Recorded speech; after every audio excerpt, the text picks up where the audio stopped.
Bismillahirrahmanirrahim. Alhamdulillahi Rabbil Alamin. Allahumma salli ala Sayyidina Muhammad wa ala ali Sayyidina Muhammad. Segala sesuatu yang diakhiri dengan mati berarti kehidupan yang sebelum mati itu tidak ada arti. Tidak bermakna. Dunia ini bukan hidup yang hakiki. Kehidupan yang hakiki setelah mati. Dan kematian kita cuma sekali. Tidak akan mati lagi. Kalau sudah meninggal dunia dan kita pisah dari dunia menuju ke akhirat melalui proses di alam barzakh, kuburan kita menghadap mungkar nakir kita, kemudian bisa kuburan kita menjadi taman dari taman surga, bisa jadi lubang dari lubang neraka. Dan yakini kehidupan kita nanti di alam kubur jauh lebih panjang daripada hidup kita di dunia. Ada orang di bawah kuburannya masing-masing itu sudah ratusan tahun. Padahal usia mereka ada yang masih muda, bahkan ada yang masih bayi. Habis kita dibangkitkan oleh Allah Subhanahu wa taala, sekian tahun kita di alam kubur, dibangkitkan oleh Allah Subhanahu wa taala, terjadilah hari kiamat. Dan kita akan menghadap Allah untuk dihisab. Habis proses hisab, fariqun fil jannah wa fariqun fis sa'ir. Satu golongan masuk ke surga dan satu golongan masuk neraka. Dan disitulah makna kehidupan yang abadi. Bisa abadi di neraka, bisa abadi di dalam surga. Kita sebagai orang beriman sudah dijaminkan kita tidak akan dikekalkan bagi orang yang berdosa dan bermaksiat, tidak akan dikekalkan di neraka jahanam selama dia membawa kalimat la ilaha illallah. Man qala la ilaha illallah khalisan min qalbih harramahu Allah 'ala an-nar. Di riwayat adkhalahu Allahul jannah. Diharamkan, dikekalkan di neraka jahanam bagi orang-orang yang membawa kalimat la ilaha illallah. Artinya kalau kita orang-orang yang suka mengucapkan kalimat itu tapi tidak mengamalkan isinya, tidak membatuhi aturannya, bisa jadi gara-gara dosa maksiat, kelalaian kita bisa menantarkan kita ke neraka. Tetapi salah satu jaminan tidak akan kekal di neraka jahanam adalah la ilaha illallah. Dan mohon maaf, siapa yang mau sebelum ke surga mampir ke neraka dulu? Kira-kira siapa yang berkenan? Kalau memang kita tidak mau mampir ke neraka dulu, jangan anda mengucapkan kalimat la ilaha illallah saja, tapi anda menjadi hamba yang batuhi dan taati. Jadikan hidup di dunia ini adalah surga kita di dunia dengan kalimat la ilaha illallah. Itulah dengan kalimat la ilaha illallah, dengan kita mempunyai syarat-syaratnya, mengamalkan isinya, membatuhi dan mengikuti aturannya, kita akan diselamatkan oleh Allah Subhanahu wa taala dan akan kita bahagia dalam kehidupan kita di dunia yang sementara dan juga akan bahagia selama-lamanya nanti di akhirat. Jangan sampai dunia ini yang hidupnya sementara melalaikan daripada kehidupan yang abadi. Banyak orang masih memilih kehidupan enak, tapi nanti di akhirat sengsara. Jadikan hidupan di dunia ini, walaupun anda hadapi susah, tantangan, tak apa-apa. Semua bakal berlalu. Dan segala sesuatu di dunia ini, biarpun yang paling enak kita dapat. Anggaplah kita kaya, orang yang paling kaya raya. Tapi ujungnya mati, buat apa kekayaan itu?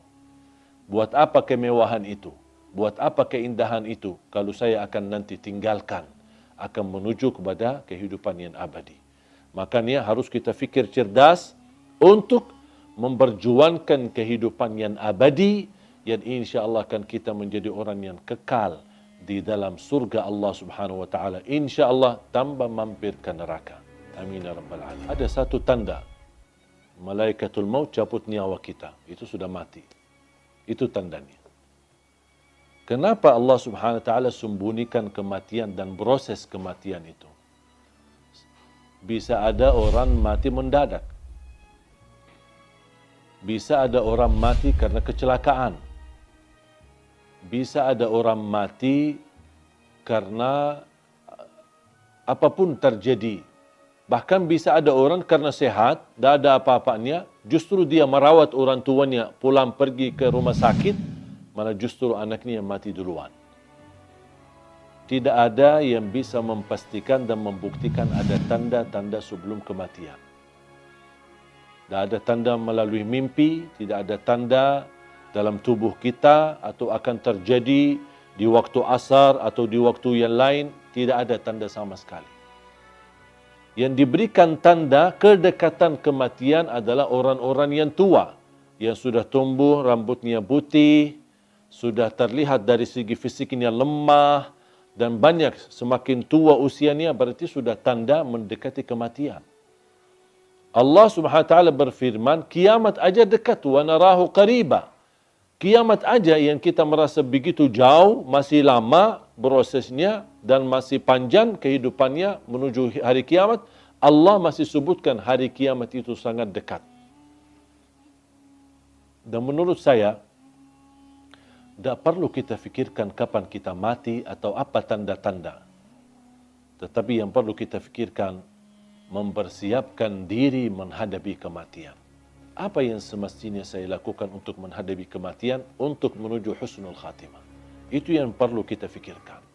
Amalan yang baik, bertakwa, jadi orang yang berguna bagi orang lain, jangan menyakiti orang lain, jangan menzalimi orang lain, dan terus menjadi orang-orang yang selalu berbuat baik untuk dirinya dan juga untuk orang yang ada di sekitarnya.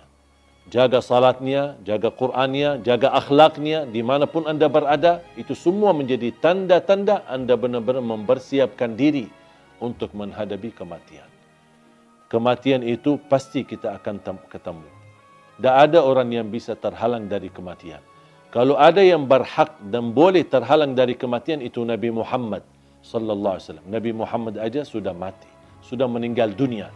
Walaupun di alam barzakh Nabi Muhammad SAW memiliki kehidupan khusus, bisa mendengar salawat kita, bisa menjawab salam kita, tapi kita tidak tahu bagaimana nasib kita. Yang menentukan nasib kita nanti di alam kubur adalah kita. Apapun yang kita isi dalam kehidupan kita, itu yang akan menjadi hasilnya, kita akan ambil panennya nanti di alam kubur dan di akhirat. فَمَنْ يَعْمَلْ مِثْقَالَ ذَرَّةٍ خَيْرًا يَرَهُ وَمَنْ يَعْمَلْ مِثْقَالَ ذَرَّةٍ syarran yarah. Perkataan ruh seorang yang sudah mati berada di ruang rumah kita. Ada yang berkata selama 3 malam, ada yang sampai 40 malam. Kasihanlah, ruhnya lagi diam di rumah, jasadnya di kuburan. Terus ngapain jasadnya di situ kasihan sendirian? Kalau orang sudah di alam kubur, kemudian akan dikembalikan ruhnya. Buat apa Allah kembalikan ruh? Supaya proses langkah awal hisab. Tapi hisab yang masih istilahnya ringan, menghadap mungkar nakir. Ada beberapa pertanyaan yang perlu kita jawab saat menghadapi mungkar nakir. Seandainya kita berhasil lolos dari pertanyaan dan kita bisa menjawab seluruh pertanyaan mungkar nakir, berarti akan kita menikmati.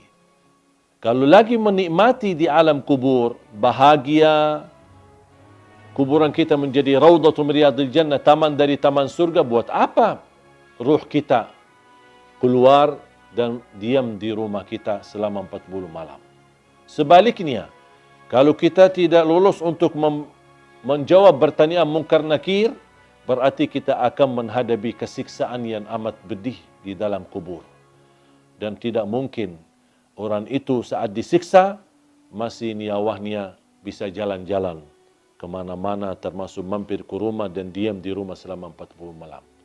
Itu semuanya hanya diperkirakan atau berkataan orang, tapi tidak ada dalil pun di dalam Quran atau hadis ruh kita akan diam di rumah kita selama sekian malam. Ruh kita berada di dalam tubuh badan kita saat kita dikuburkan. Allah kembalikan ruh kita akan menghadapi mungkar nakir. Kalau anda lagi menikmati bahagia, berarti akan merasakan kenikmatan tersebut bukan hanya jasad kita, tapi jasmani dan rauhani kita. Kalau ruh kita terpisah dan dia diam di rumah untuk melihat kondisi dan keadaan di rumahnya, bagaimana keluarganya. Terus kalau ada di antara keluarga, ketika ada ruh seorang meninggal, dia masuk ke rumahnya. Terus ternyata istrinya tak nangis setiap malam. Pasti dia sakit hati. Bukan sakit hati, ya sakit ruh. Apalagi kalau istrinya nikah. Kok malah tinggalin aku meninggal malah kamu nikah. Berarti ruhnya lagi sibuk urusan keluarga. Ini semuanya tidak masuk akal. Makanya jamaah sekalian, jangan terlalu percaya hal-hal yang aneh-aneh. Kalau kita bahagia di alam kubur, berarti ruh kita akan disibukkan dengan kebahagiaan. Kalau kita lagi di alam kubur disiksa, na'udzubillah min zalik, berarti ruh kita akan kesibukan dengan azab. Na'udzubillah min